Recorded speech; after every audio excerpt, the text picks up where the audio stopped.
예, 장관님, 법무장관님. 네. 예, 존경하는 우리 이춘석 의원님에 이어서 버닝썬에 대해 조금 더 여쭙겠습니다. 이게 11일 날 대검에 수사 의뢰가 됐다고 하니까 이제 벌써 한 사흘 됐네요. 네. 접수됐다는 보고는 받으셨죠? 네. 예. 지금 여기에 나오는 그 공직자가 경찰총장이라고 돼 있어가지고 아마 권력기관에 대해서 그렇게 정확히 잘 모르는 사람들이 그런 단어를 쓴 것 같은데 한 글자만 바꾸면 검찰총장도 되고 또 한 글자만 바꾸면 경찰청장도 됩니다. 둘 중에 어디라고 보고받으셨습니까? 경찰총장으로 읽었습니다, 저도. 아니 근데 거기에 USB가 같이 첨부돼 가지고 됐는데 그 USB 안에 보면은 카톡이 수만 개가 있고 동영상도 있고 합니다. 그 방정현 변호사 얘기에 의하면은 그 경찰 고위직들이 여러 번 등장한다. 그러니까 지금 요 언론에 나온 요거 한 번이 아니고 여러 번 등장한다고 합니다. 이미 그걸 파악을 하고 이게 경찰청장인지 검찰총장인지는 아마 지금 파악을 했을 거라고 보여집니다. 더군다나 권익위에서 내부 보고서까지 정리를 해가지고 같이 첨부해서 수사를 했다고 해요. 보고받으신 거 없습니까? 경찰청장이나 검찰총장이나. 제가 이 자리에서 그것을 확인해 드리는 건 적절하지 않습니다. 적절하지 않습니까? 네. 근데 계속 혼란이 가중될 겁니다. 그건 뭐 결국 수사를 통해서 곧 밝혀지지 않을까 생각합니다. 아까 이춘석 의원님 질의 중에 사건을 곧 중앙지검에 배당할 것이다 라고 말씀하셨습니다. 네. 중앙지검에 배당을 한다는 건 중앙지검에서 직접 수사를 한다는 얘기입니까? 그것은 좀 지켜봐야 될 것 같습니다. 일단 배당은 중앙지검으로 했는데 직접 수사를 할지 아니면 경찰 수사를 지휘할지는 조금 아직 결론이 안 난 것 같습니다. 좀 전에도 말씀을 드렸다시피 네.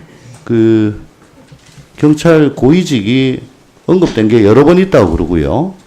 또 이 사건 최초 제보자는 그 내용을 지득하고 난 다음에 야 이거 경찰에 줬다가는 제대로 밝혀질 수가 없겠고 오히려 제보한 내가 다치겠다. 이거 어떻게 하느냐 고심 끝에 변호인에게 선을 냈고 그 변호사는 고심 끝에 공익 제보로 해가지고 보호를 받아야 되겠다 해서 변호사가 권익위에다가 공익 제보를 한 그런 사안으로 알고 있습니다. 근데 그거를 경찰에 수사지를 하겠다? 아닙니다. 네. 그렇게 결론 난 건 아니고 하여튼 그런 그러니까 그럴 수도 있다. 여러 가지 점을 그러면 제보자의 애초 취지하고는 다르잖아요. 제보자 보호도 중요하고요.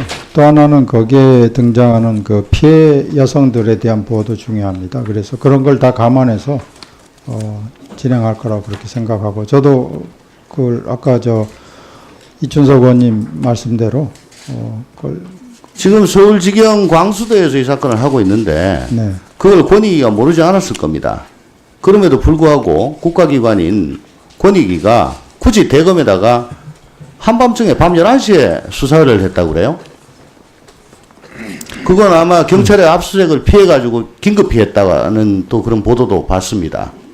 그런 사안인데 그걸 다시 경찰에다 의뢰를 할 수도 있다? 아닙니다. 이 사실 아시다시피 이 버닝썬 사건은 폭행 사건에서 비롯돼 가지고 지금 마약 사건 또 뭐 탈세, 성매매 온갖 게 다 엉켜 있는 굉장히 그렇습니다. 이 사건의 내용이 많습니다. 그렇기 때문에 이번에 이것을 철저히 밝히지 않으면은 두고두고 문제가 되기 때문에 분명한 것은 수사권 조정 전국에서 유리한 입장을 차지하려는 그런 의도를 가지고 수사를 하면은 그거는 지탄을 받을 겁니다. 네. 그렇지만 방금 장관님 말씀하신 저 진실을 밝히고 차후 이런 일이 재발하지 않도록 하는 것에 중점을 두셔야 되겠죠. 그런데 네. 오늘 총리께서 국정현안 점검 조정회의에서 하신 말씀이 보고 받으셨나요? 과거사 사건 관련해서 아닙니다. 경찰은 버닝썬 이 사건을 끝까지 추적해서 정의를 세워야 된다.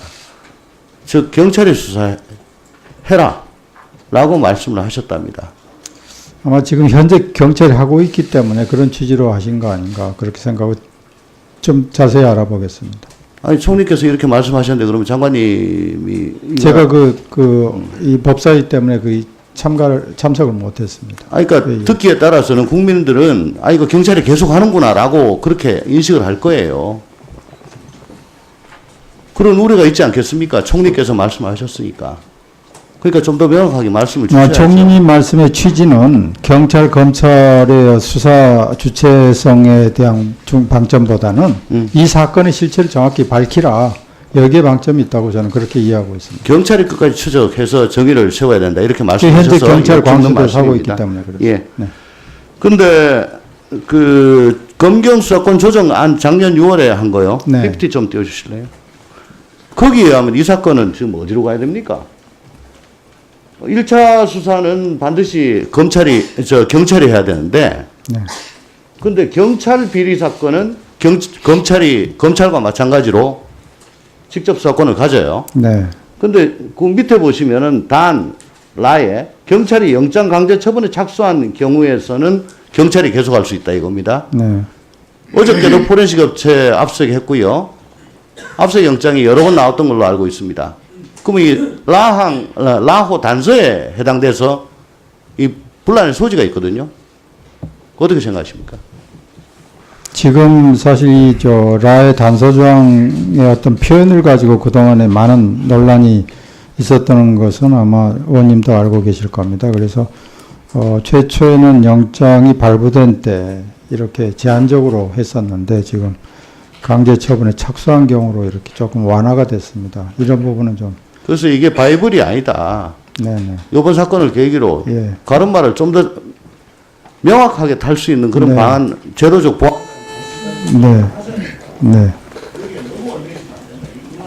이건 사실은 이제 그 법무부에서 낸 안은 아닙니다. 지금 단서 조항은요. 예, 수고하셨습니다.